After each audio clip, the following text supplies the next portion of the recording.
Hello everyone, আজকে আমি আলোচনা করব সাম্প্রতিক বিষয়াবলী নিয়ে। যুক্তরাজ্যের diplomat of the year award 2024 অর্জন করেন কে? বাংলাদেশি হাইকমিশনার সাইদা মোনা তাসনিম। IUCN এর পুনরূপ কি? IUCN এর পুনরূপ হচ্ছে international union for conservation of nature. বর্তমান মার্কিন প্রতিরক্ষা মন্ত্রীর নাম কি? বর্তমান মার্কিন প্রতিরক্ষা মন্ত্রীর নাম হচ্ছে লয়েড অস্টিন। বাংলাদেশ ধান গবেষণা ইনস্টিটিউট উদ্ভাবিত ডায়াবেটিস ধানের নাম কি? বৃধান 105।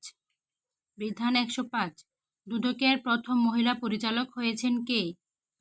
দুদকের প্রথম মহিলা পরিচালক হয়েছেন শিরিন পারভীন।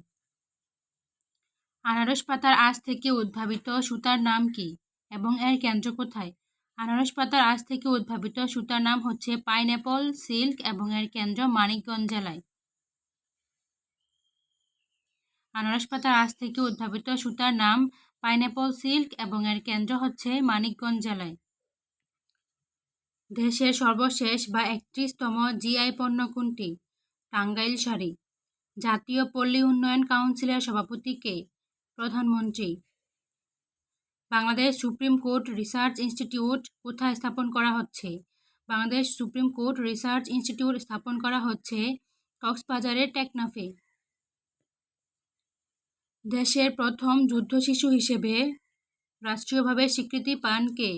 মেরিনা খাতুন। দেশের প্রথম যুদ্ধ শিশু হিসেবে রাষ্ট্রীয়ভাবে স্বীকৃতি পান মেরিনা খাতুন।